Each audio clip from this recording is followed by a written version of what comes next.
오늘은 민주언론 시민연합 회원 소식지 날잡구나 민원연. 네, 2020년 벌써 마지막 호입니다. 12호로 회원 인터뷰를 하기 위해서 오늘은 특별히 두 분을 모셨습니다.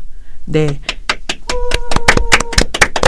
그 올해 한 해를 마무리하면서 이제 어떤 분들을 모실지 정말 고민 많이 하고 우리 막 회의까지 했어요. 네, 어떤 분들 모실까? 지금 이제 녹화하는 날은 오늘이 11월 12일입니다. 근데 저희가 일주일 뒤에 다음 주 11월 20일에 민원연이 이사를 하는데요. 회원 여러분 다 아시지만 민원연이 36년 역사에서 처음으로 민원연 회관을 갖게 되었습니다. 축하합니다. 네.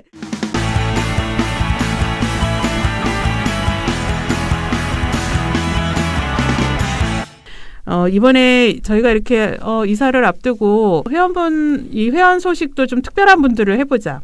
그래서 민원연이 36년 만에 처음으로 민원연 회관을 마련하게 된 것, 우리의 보금자리를 마련하게 된 것은 민원연 처음부터 지금까지 지켜주고 계시는, 후원해 주시고 계시는 회원님들 덕분이다. 그러면 우리 해직 선배님들 빼고 민원연을 지금껏 지켜주고 계신 분들이 누굴까 해서 저희가 명단을 있는 자료를 다 한껏 다 들춰봤어요. 지금 며칠째 제가 타임머신 타고 한 30년 전으로 올라갔다 내려왔다 하는 기분입니다. 저희가 이런 와중에 지금 이 자리에 두 분을 모셨는데요. 왼쪽에 김시연 회원님, 지금 오마이뉴스 기자십니다. 네. 네. 그리고 우리 이기범 회원님.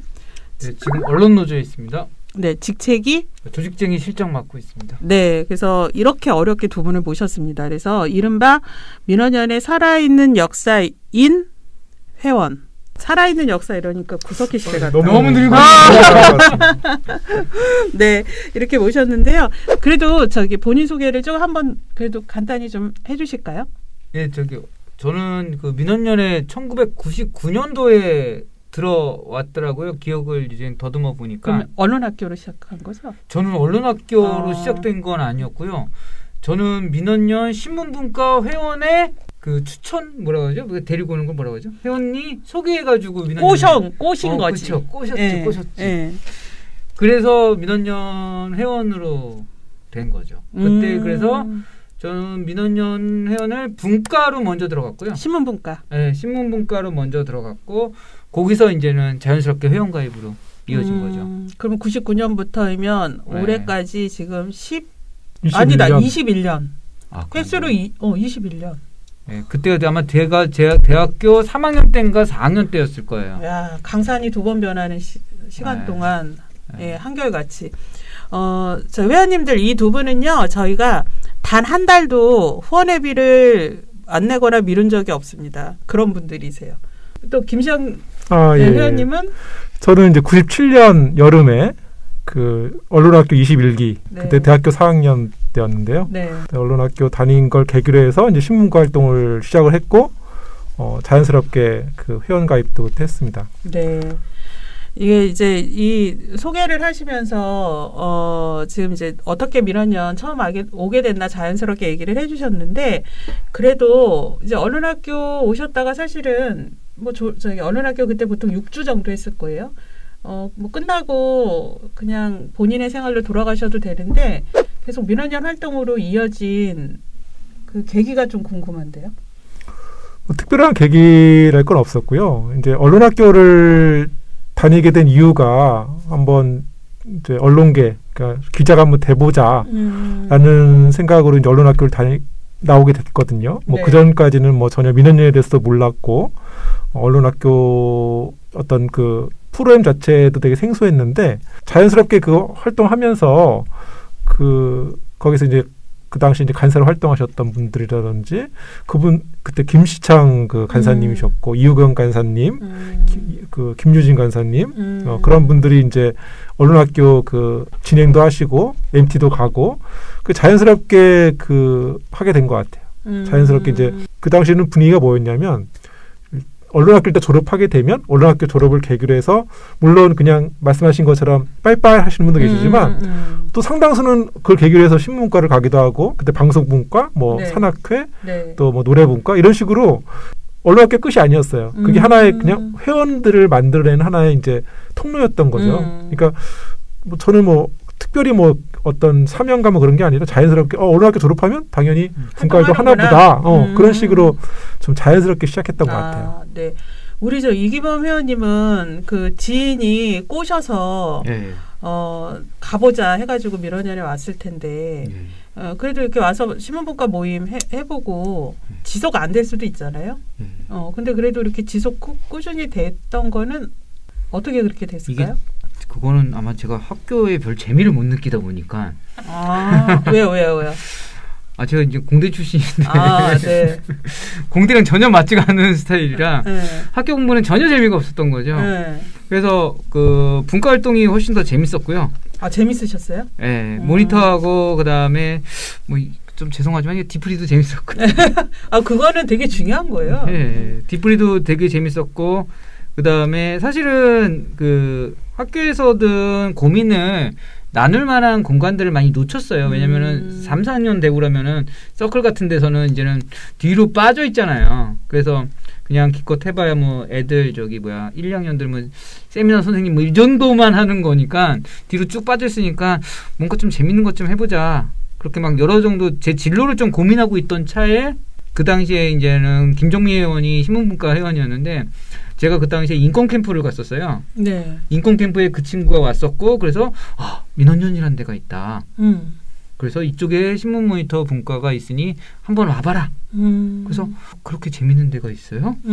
그래서 이제 딱 가서 신문 모니터 분과 활동을 하다 보니까 일단 사람들도 좋고 술도 마시고. 네. 그리고 여러 가지 뭐 조언들도 많이 해주시고. 그래서 제가 분과 활동을 이것저것 지금 체크를 해봤는데 그 신문분과 활동하고 난 다음에 사진분과 활동, 산악회, 그 다음에 매체사진 비평 분과가 있었어요. 네, 그렇게 아마 했던 것 같아요. 또 생각하면 있을지 모르겠는데 그 정도 분과 활동을 좀 이후에 좀 했었던 것 같아요.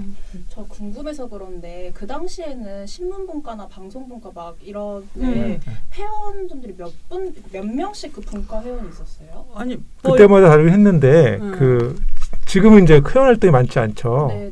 그때는 기본적으로 10명 이상 모였던 것 같고 15명 안팎 많은 모인 게 그 정도고 기본 회원은 한 20명 이상이었던 것 같아요. 등록된 분들은 근데 이제 정기적으로 모임하면 10명에서 15명 정도 그리고 뭐 지금 많은 분과 얘기해 주셨지만 뭐 영화분과, 노래분과, VJ분과 그다음에 우리 산악회, 참으론 산악회 항상 여기 낮에보다 밤에 민원연의 밤에는 사람들이 항상 불빛이 끊이지 않던 그런 시기였죠.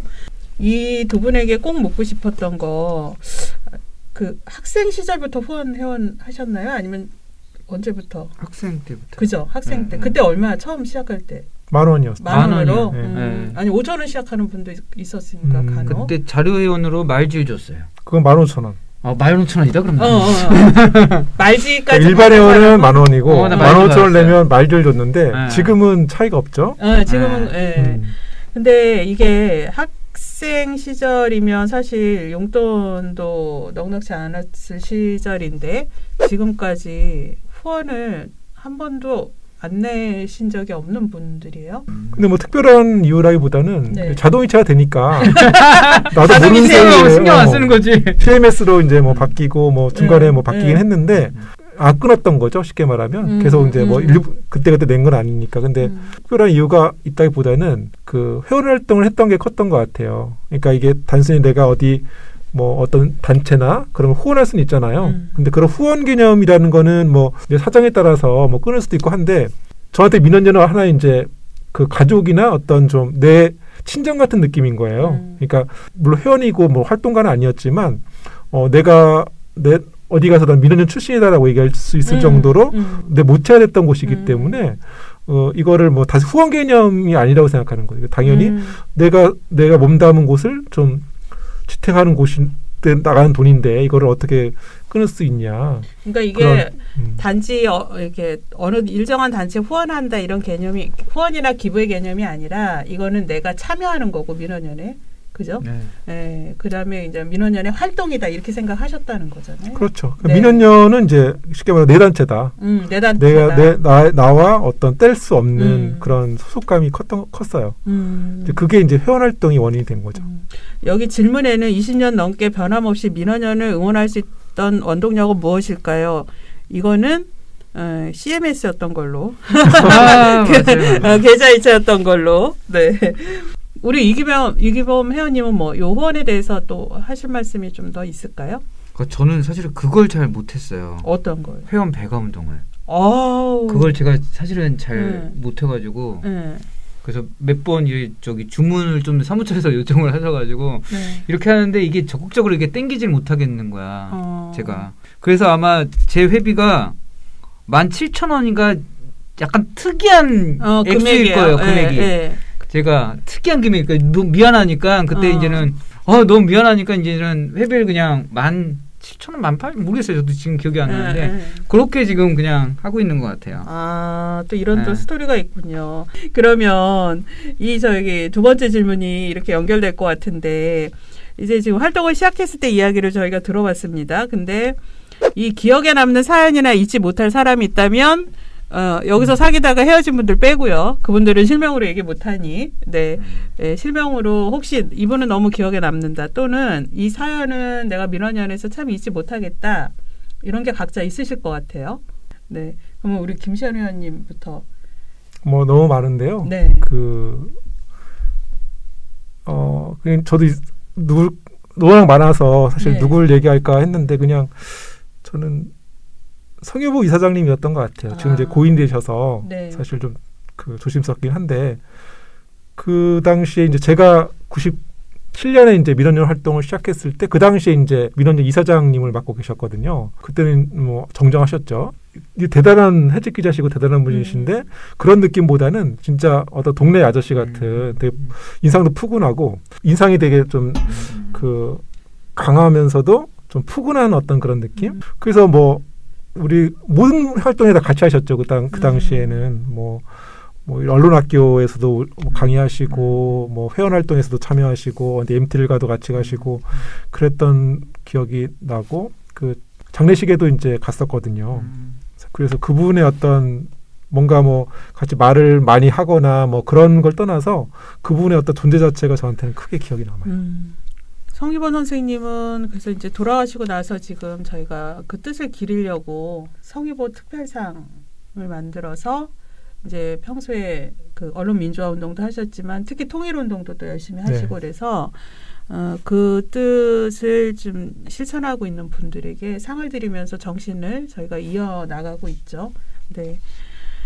그러면 지금 곰곰이 생각하니까 떠오르시는 잊지 못할 2개 정도가 사연이 저는 떠올랐고 사람을 지금 먼저 해버리시고 근데 저는 성 선생님 그 모습이 되게 기억에 남아요. 헐렁한 바지에 양복을 이렇게 하나 딱 하시고 항상 그 스타일 항상 양복을 이렇게 걸어가시는 그 모습이 너무 이제 좋았고 그 다음에 민원연에 놀러 오면은 저기서 이제는 글을 쓰고 계신 항상 모습도 있잖아요. 그게 너무 좋아 보였어요. 이기범 맞나? 뭐 이렇게 하시면서 사투리 경상도 사투리 딱 그러면 너무 좋았어요. 그 다음에 두 번째 기억에 남는 거는 명랑운동회. 민원연에서 운동회를 했었어요. 그 신촌 맞은편에 창청초등학교 때 운동회 때 제일 재밌었던 게 그때 회원들이 직접 그 프로그램을 짰고 그 다음에 뭘 준비하는 거였어. 그게 너무 그 하나하나 과정들이 재밌었던 거예요. 다른 건 기억은 안 나고 운동회에서 누가 이겼는지 어느 분과가 이겼는지 잘 모르겠는데 그때 아주 재밌는 일화가 있는데 박을 만들어야 되는데 뭐 박은 이제는 대충 이렇게 만들 수 있잖아요. 근데 그 안을 채워야 되잖아. 색종이를 잘라도 뭐 안 되고 다 안 되잖아. 이게 너무 이게 좀 그러니까 어떻게 했냐면은 그때가 가을이었어요. 단풍을 나뭇잎 단풍을 긁어다가 거기 넣었어요? 그 안에다 넣었어요. 그래서 이제는 박을 딱 이제 터트리는데 박이 안 깨지는 거야. 너무 무거워서? 아니 이게 너무 이게 풀로 많이 봉해놓은 거지. 안 깨지는 거야. 나중에는 작대기로 그냥 팼어요? 박은희를 패했어? 박은희. 아무튼 그렇게 재미난 기억들이 나네요. 사실 지금 민원연이 예전에 비하면 대중적으로 좀 많이 지금은 알려졌죠. 그리고 더 알려지고 있는데 사실 예전에 90년대 초반만 해도 민원연 하면 언론계 정도 이렇게 알고 이런 때인데 사실 그때 당시에는 주변에 또는 가족들에게 나 여기 회원 활동해. 난 또 이 단체 나 회원이야. 이렇게 얘기하는 것도 좀 힘든 분들도 있었어요. 그래서 그런 거 그러니까 뭐 우편물 같은 거 보내지 말라 이런 분들도 있었거든요. 그때의 언론 환경 속에서 민원연 또 그때 이렇게 언론 문제 이런 거 봤을 때를 돌이켜 보면 지금하고는 좀 어떤 것 같아요? 이름이 바뀌었죠. 네. 지금 이제 민주언론시민연합인데 예전에는 민주언론운동시민협의회에서 민원협에서 민원협의회가 그 전에 다음에 떠졌나? 이게 민주언론운동협의회, 그다음에 민주언론운동시민연합. 네. 그러고 지금은 운동이 빠지고 민주언론 시민연합. 이렇게 되죠. 그 운동이라는 그 단어가 빠지는 게 어떻게 보면 그런 상징적인 의미인 것 같아요. 그 전까지는 약간 좀 운동권 단체라는 느낌이 되게 강했고 실제로 그 당시 지금이야 이제 뭐 이명박 그 박근혜 정부도 지나고 뭐 문재인 정부도 되고 뭐 노무현 정부도 되고 했지만 90년대만 하더라도 좀 약간은 좀 엄혹한 시절이었거든요. 이제 김영삼 대통령의 이제 그 시점이었는데 그래서 여전히 어떤 좀 색안경을 끼고 보는 분들이 많았어요. 특히 우리가 주로 비판하는 게 이제 그 당시 조선일보, 중앙일보, 동아일보 이런 지금도 똑같은 조중동을 비판했는데 지금은 언론에 대한 신뢰도가 되게 낮죠. 근데 그때만 해도 지금처럼 이렇게 언론에 대한 그 불신이 없었어요. 그러니까 지금이야 뭐 조선일보 뭐라고 하면 뭐 기레기다 뭐 모든 언론에 대해서 그렇게 하지만 20년 전만 하더라도 언론이 거짓말 하겠어? 언론이 뭐 지어내겠어? 근데 지금하고 그때랑 원래 크게 달라지지 않았을 거예요. 그럼에도 불구하고 그 당시에 어떤 일반 사람들은 언론에 대한 신뢰가 되게 강했죠. 민원연이라는 단체는 거기다 대고 쟤들 거짓말하고 있어. 쟤들 사실 왜곡해. 이렇게 얘기하니까 뭔가 좀 수상한 단체가 되는 거예요. 이 말이 너무 지금 절감되는데 사실 그때만 해도 우리는 지금 조선일보가 이런 보도했어요. 그러면 시민들이 다 같이 공분을 하잖아요. 네. 왜 안 바뀌어? 이렇게 하고 그러는데 그때는 조선일보가 이렇게 보도했으면 그러면은 그게 왜 문제인데? 그리고 이게 조선일보가 오보를 내도 신문에 나면 그게 정답인 세상이었었어요. 네. 그러네요. 그게 엄청 큰 차이네요. 그때도 조선일보 문제가 제일 심각했으니까 그런 거 어떤 사람이 친구들이나 이렇게 토론하다가 이게 서로 언쟁이 되거나 서로 마음 상하거나 이런 일들이 많이 겪었던 것 같아요. 예.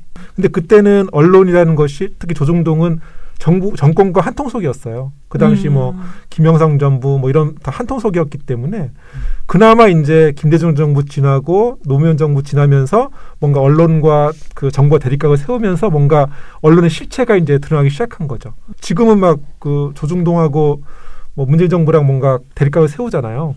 근데 그러니까 뭔가 어디가 문제가 있는 거 아니야 이렇게 생각할 수 있는데 그때는 정부가 하는 얘기나 뭐 조중동이 하는 얘기나 다 똑같은 얘기. 그나마 이제 한겨레나 경향이 좀 비판적인 목소리 내는 그런 식이었기 때문에 지금과 상황은 전혀 달랐죠. 이기범 회원님. 제가 들어왔을 때, 그러니까 제가 회원 활동할 때는 그러니까 그런 느낌보다는 언론 개혁이라는 그게 되게 컸어요. 제가 활동할 때는.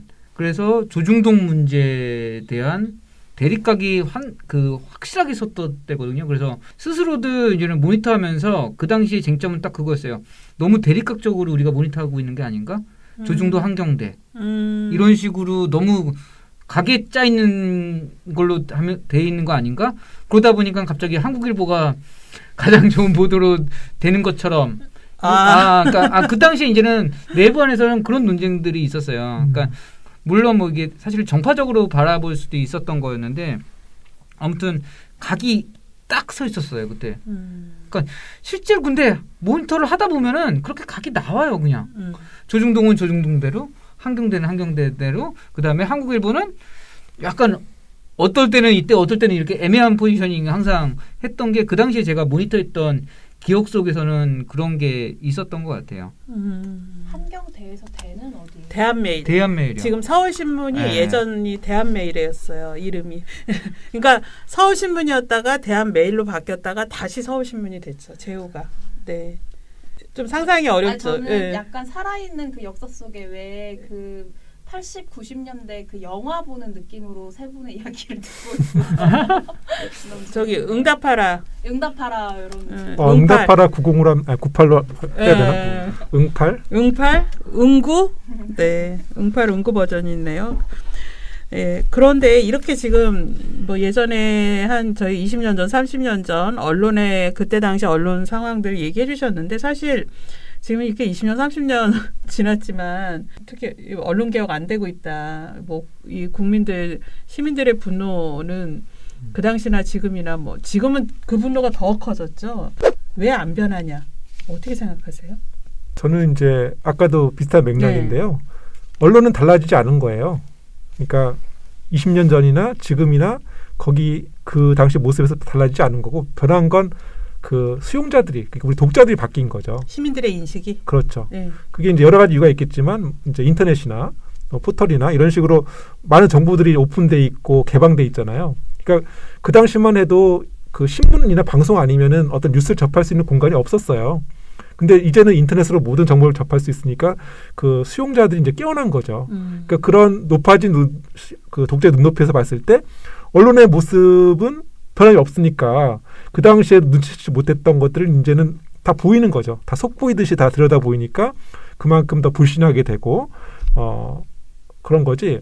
언론이 뭐 더 악화됐다라고 보진 않아요. 근데 문제는 그런 수용자 눈높이에 맞춰서 언론도 변해야 되는데 그게 느린 거죠. 너무 속도가.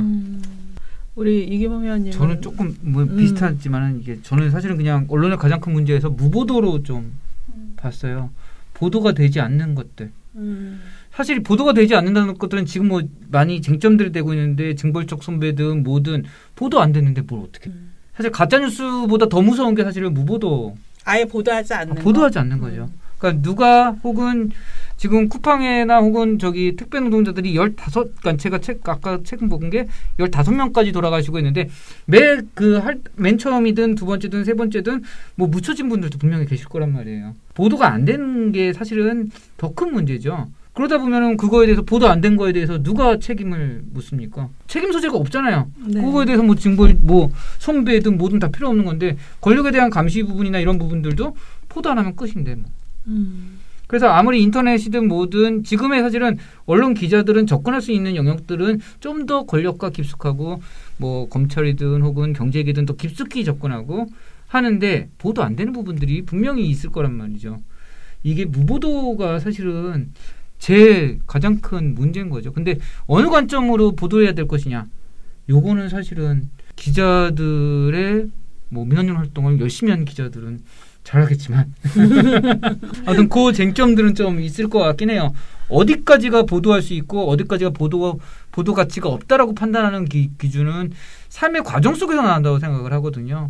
어떤 환경 속에서 자라났고 어떤 교육을 받았고 이런 것들이 상당히 중요한데 우리는 너무 각자도생처럼 어느 순간 각자도생으로 살아왔기 때문에 그런 가치들이 조금 공동체에 대한 가치들이나 이런 것들에 대해서 뭐 그건 뭐 굳이 가치가 있을까라는 판단들을 더 할 수 있다라는 생각도 해요. 지금 이기범 회원님은 기자를 하시다가 기자를 계속 안 하시고 지금은 전국 언론 노동조합 예 거기서 지금 몇 년째 일하시고 있죠? 10년 넘었죠. 네, 10년 넘었어요. 그러니까 이렇게 이제 언론 노동운동으로 자리를 옮겼는데 왜 기자를 그만두셨는지 그만둘 때 어떤 일이 있으셨는지 궁금한데요. 아 저는 기자를 계속 하고 싶었어요. 아 그래요? 네, 기자를 계속 하고 싶었고 그 당시에 제가 마지막으로 다니던 직장이 지금은 이제는 없어진 직장인데 노동일보에 있었어요.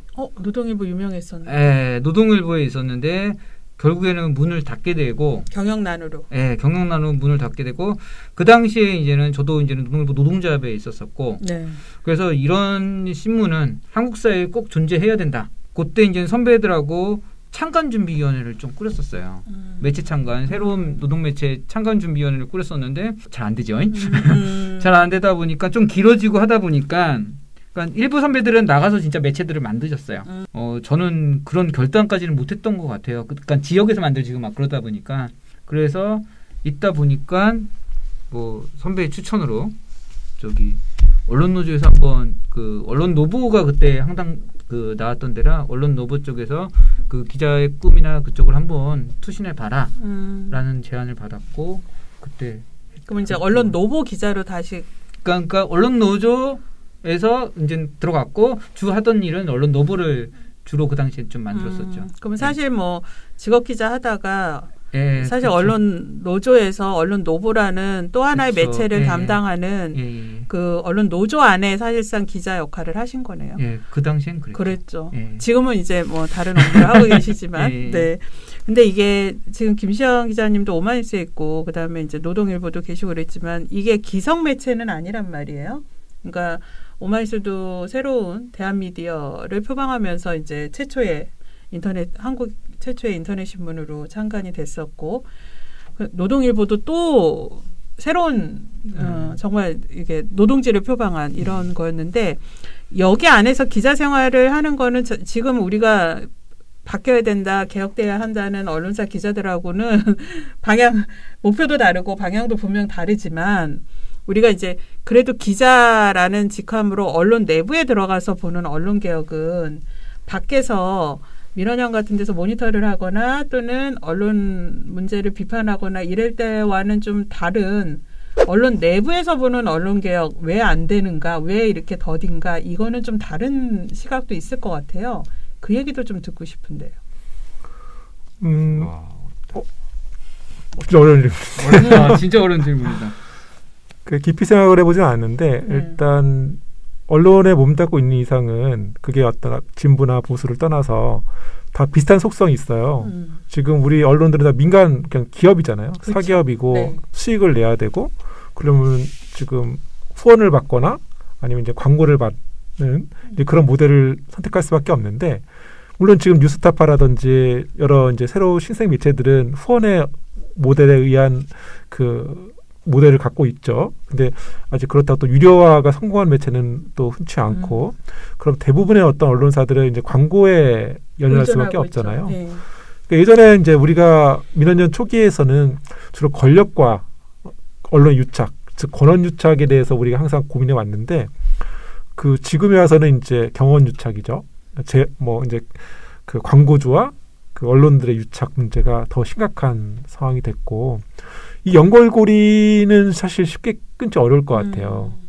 그러니까 언론이 광고로 그 수익을 얻는 그게 장기화되다 보면은 이게 유지가 되는 한은 언론이 속성이 기본적으로 바뀌기 어렵다.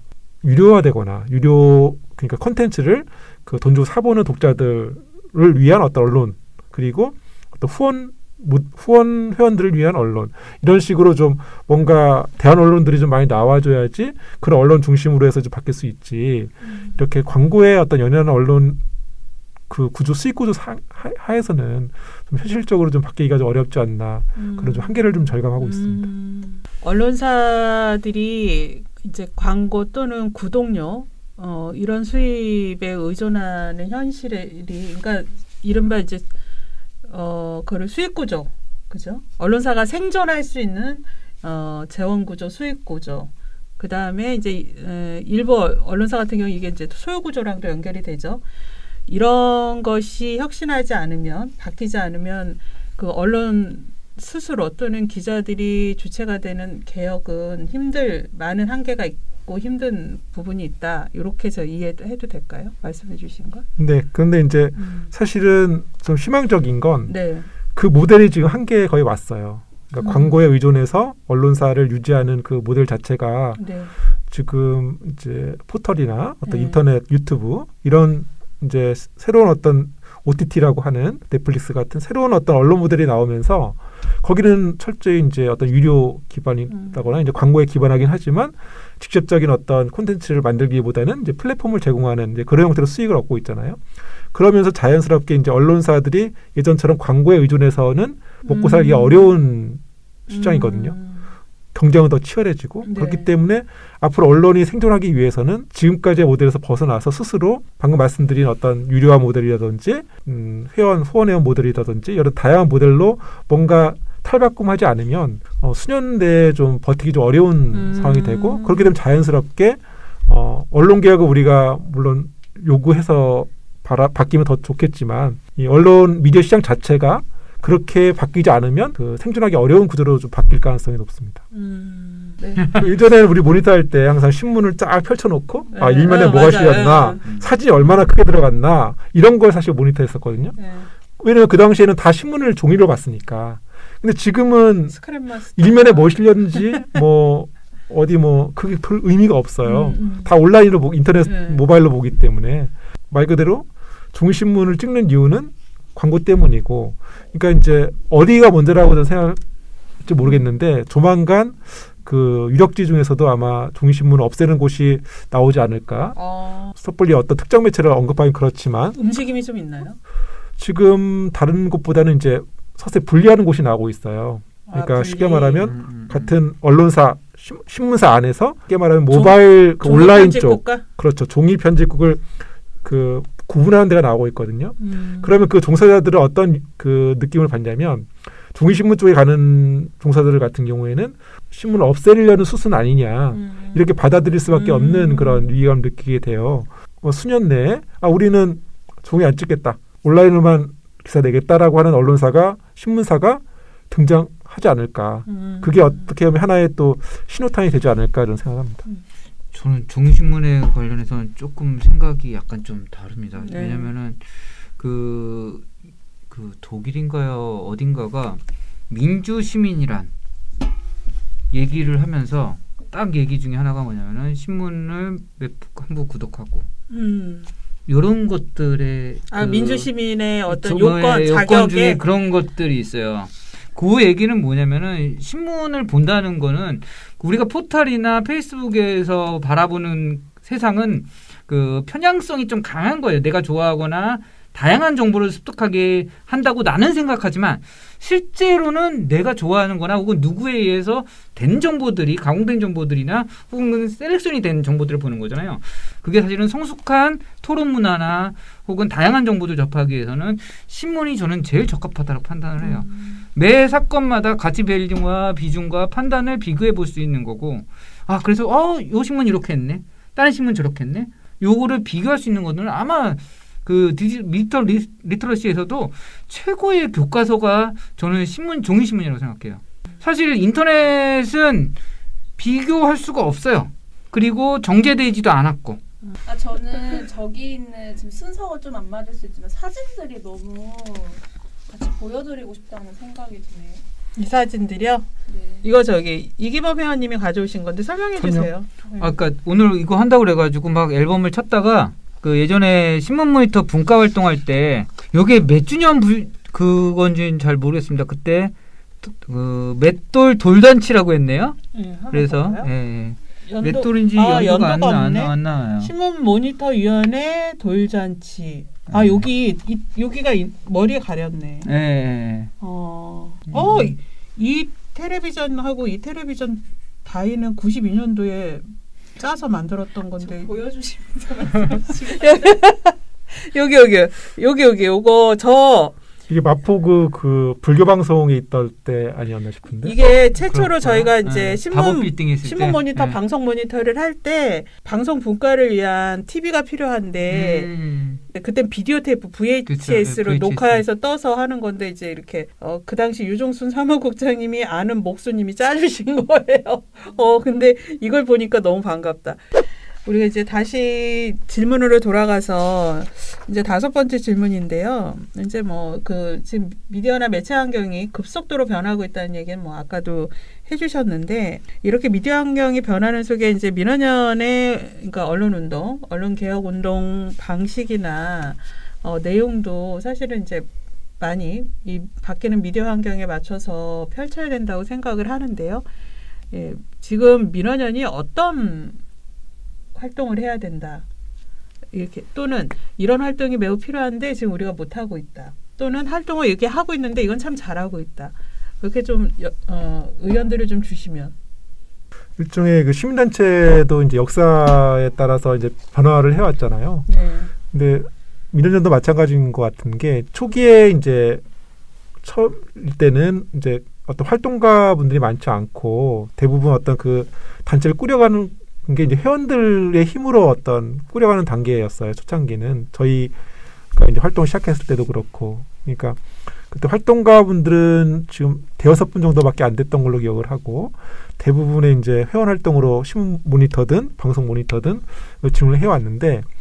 이제 최근에 보면은 이제 활동가 분들이 많이 늘으셨죠. 그때에 비하면 그러다 보니까 상대적으로 어떤 그 회원들의 어떤 활동 자체는 좀 많이 줄어든 것 같아요. 물론 회원 규모는 늘어났지만 시민단체 안에서의 어떤 회원 활동은 이제 비중이 좀 많이 줄어든 것 같아서 한편은 아쉬우면서도 이게 어떻게 보면 또 하나의 이제 방향인 것 같지 않나라는 생각이 들고, 결국에는 이제 예전에는 우리는 그 시민단체에 그래서 몸소 활동하면서 뭔가 스스로 그 얻어가고 가까워지고 이런 과정을 거쳤다면 지금은 뭔가 그 후원자로서 아까 제가 말씀드린 후원자로서 이 단체가 좀 그 좋은 일을 많이 할 수 있게끔 지원해주는 이제 그런 단계로 많이 바뀌었다고 생각을 하거든요.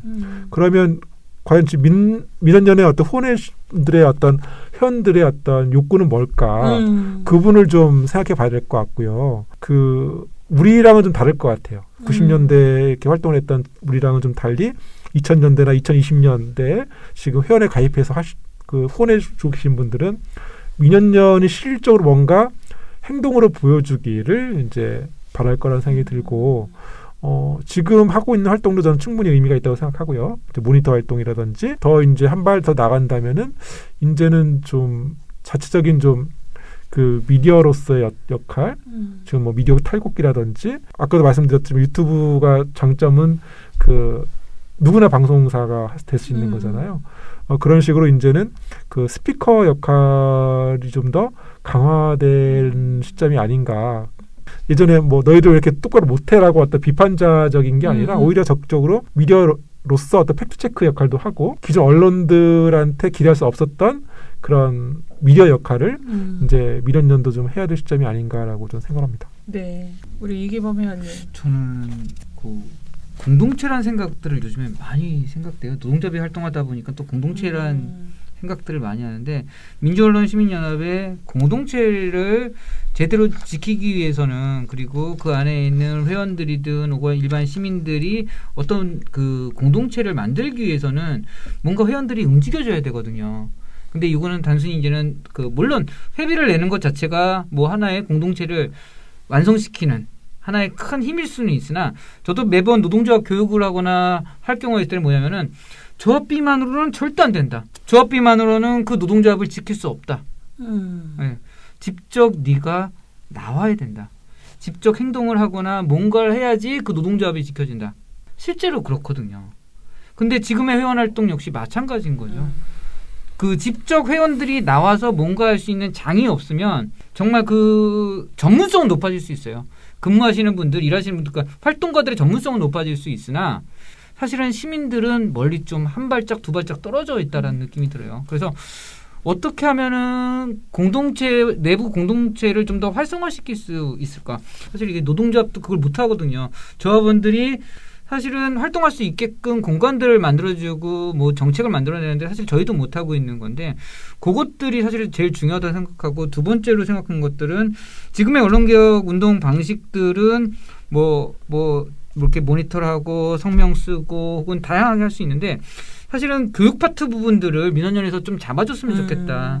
미디어 리터러시든 뭐든 아무튼 민원연에서 그 부분을 또 대중적으로 잡을 수 있는 그것들을 뭐 예전에 했던 뭐 언론학교처럼 그런 부분들을 꾸준하게 좀 잡아주셨으면 좋겠다. 이 정도 생각. 네. 언론학교 아직도 하고 있지 않나요? 아니요, 언론학교 중단된 지 몇 년 됐어요. 지금 한 5, 6년 됐고, 대학 언론 강좌도 겨우 이제 명맥 유지해서 올해 1월에 했는데 30명 모으기도 힘들었다 그러더라고요. 근데 저는 그게 되게 중요하다고 생각해요. 사실 지금 언론학교, 물론 이제 뭐 우리 이금호 의원은 신문분과로 바로 들어오셨지만 민원연에서 빼놓을 수 없는 게 언론학교거든요.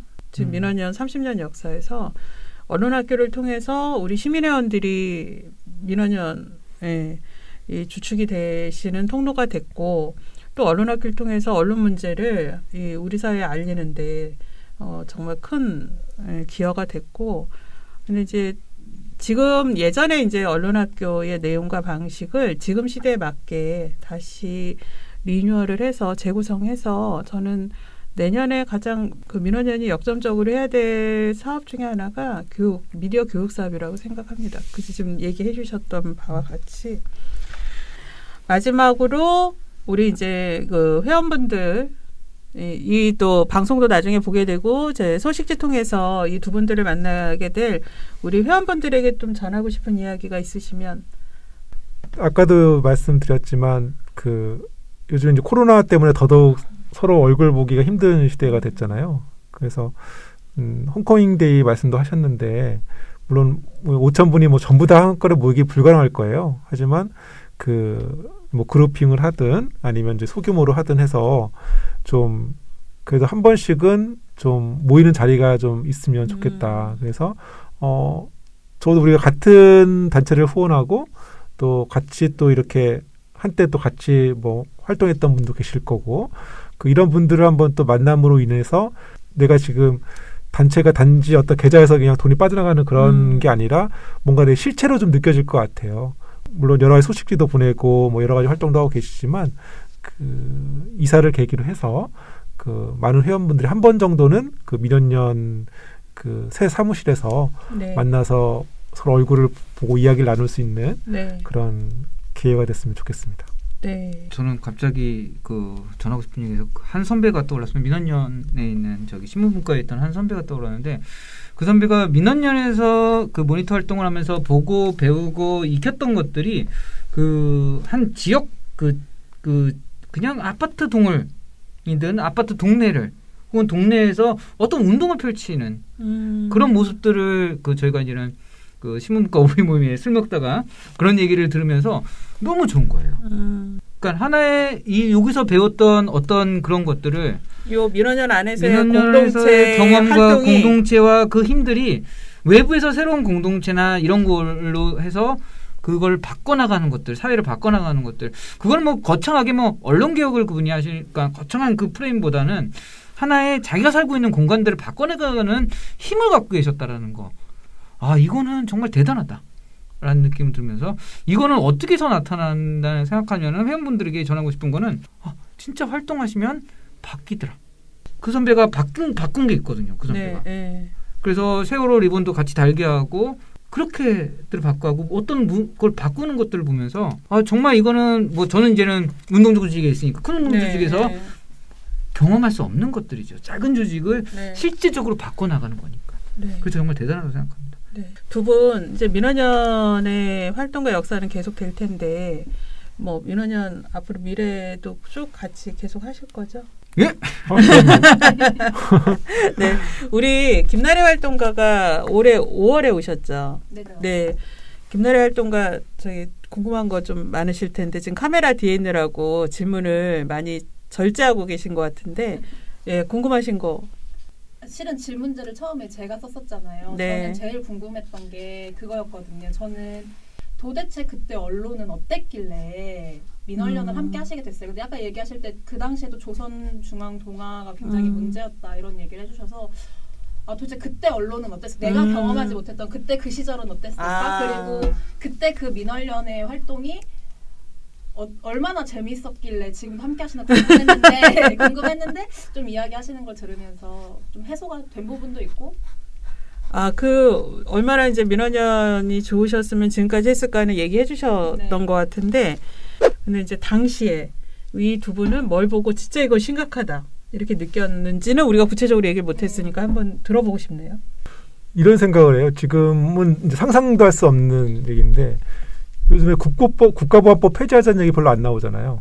왜냐하면 물론 없어져야 되는 법이 맞지만 지금 사람들이 피부로 폐해를 못 느끼고 있는 피해를 거예요. 당하는 게 근데 이제 90년대만 하더라도 군부 독재 시대가 이제 끝나고 그나마 좀 문민정부라고 하는 그런 시대였기 때문에 좀 많이 달라진 측면이 있는데 그럼에도 불구하고 여전히 그런 어떤 소위 말하는 레드 컴플렉스 그게 되게 심한 그러니까 빨갱이 지금은 이제 뭐 그 심지어 지금 보수 야당도 빨간색을 쓰잖아요.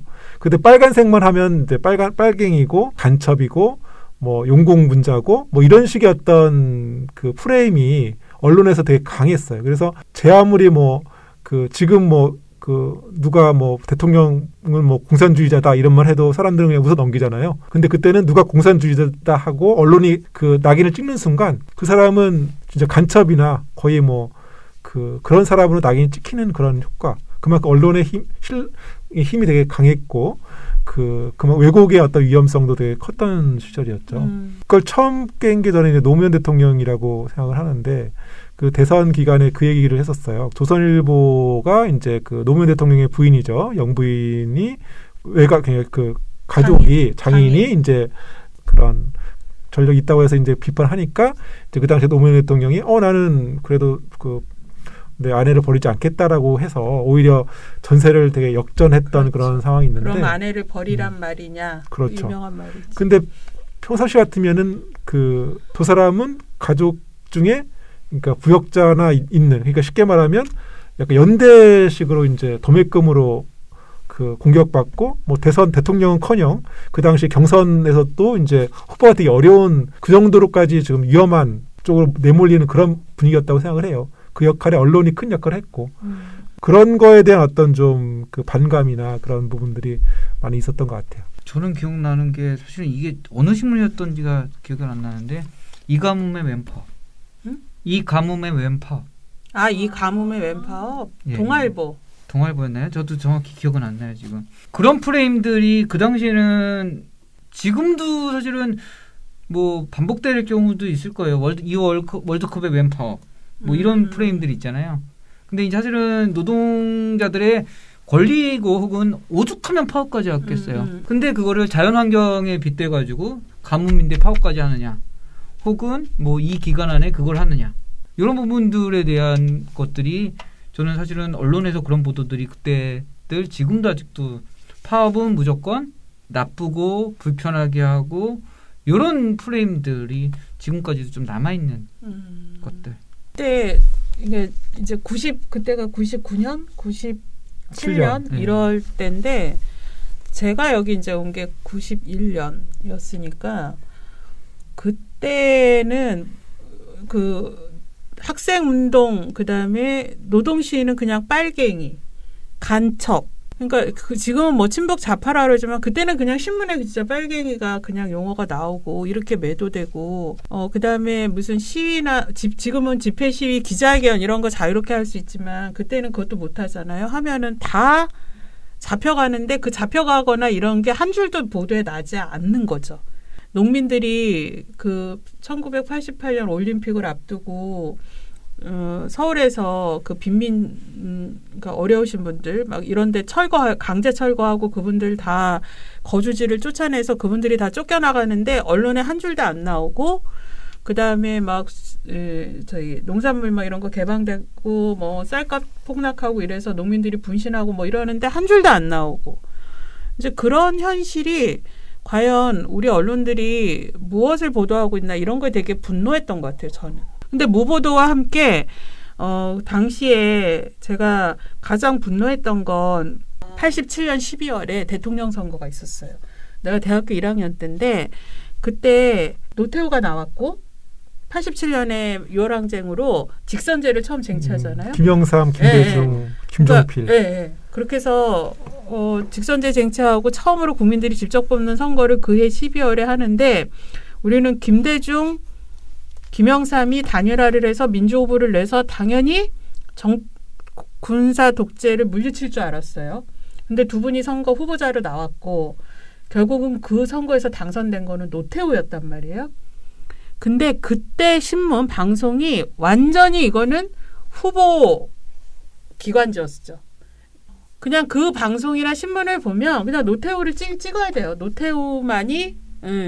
저 그거 말씀하시니까 기억난 게 역사전을 그날 막 이런 옛날 역사 프로그램 방송에서 일부러 노태우는 그 사람들 다 모여가지고 사람 많게 찍고 김대중 대통령은 썰렁하게 그렇게 찍고 그래서 그때 저희가 막 모니터를 할 때 막 시간도 쟀어요. 심지어 예를 들면 여당 후보는 그렇죠. 길게 하고 이쪽에 야당 후보들은 짧게 하고 화면도 그쪽은 되게 좋은 화면 쓰고 이쪽은 아닌 거 쓰고 뭐 여러 수법들을 썼는데 지금은 상상하기도 힘들어요. 만약에 그러면 지금 아마 그 언론사 홈페이지가 마비될 거예요.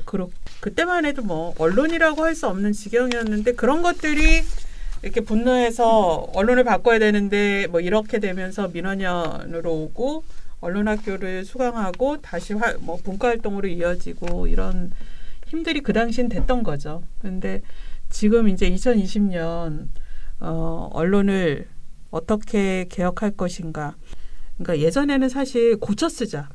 그러니까 조선중앙동아에도 좋은 보도를 하고 이럴 기자들이 있으니 우리가 밖에서 감시하고 이건 나쁜 보도고 이거는 시민들이 원하는 보도가 아니니 이런 보도를 해라. 이런 보도를 해달라. 이러면 언론이 개선, 개혁되고 바뀔 것이다. 이런 기대가 있었고요. 또 한쪽에서는 한겨레처럼 새 신문도 만들고 양질의 보도를 하면 다른 신문들도 양질의 보도에 영향을 받지 않겠느냐 이런 기대도 했었고 그런 새로운 매체들이 이후에 뭐 노동일보도 지금은 없지만 생겼고 오마이뉴스도 그런 목표로 생긴 신문인데 그런데도 우리의 언론 지형과 구도는 바뀌지 않고 있어서 민원연이 90년대, 2000년대 계속 이 고쳐쓰기 위해서 보도도 감시하고 모니터링해서 발표하고 지금도 이제 그 활동이 이어지고 있지만 이게 효과적인 것인가? 아니면 그냥 민원연이 저희가 미디어 탈곡기도 하고 있지만 아예 그러면 우리가 스스로가 미디어가 되는 활동을 해야 될 것인가? 참 고민이 많이 되네요. 오늘 이야기를 나누면서 예전의 추억을 20, 30년 전의 추억을 나누고 따뜻한 이야기로만 될 줄 알았는데 이게 다시 결론은 이게 언론으로 돌아와서 우리가 언론을 어떻게 개혁할 수 있는가? 민원연이 또 이 언론개혁의 한가운데서 무엇을 할 수 있는가? 이런 또 무거운 얘기로 마치게 되는데 이 주제는 계속될 것 같습니다. 그래서 또 회원분들과 다음에도 이 주제로 또 찾아뵙고 또 다른 회원분들과 함께 계속 이야기를 나누면서 저희가 방법과 길을 찾아보도록 하겠습니다. 민원연을 빛낸 고생대 회원이 아닌 중생대 초기 회원님들 네, 두 분 모셨는데 마지막으로 인사 듣도록 하겠습니다. 우리 이기범 회원님부터 해주세요. 네, 모두 건강하십시오.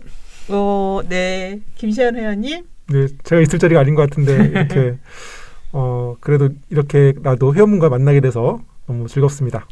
네, 회원님들 다음에 뵙겠습니다.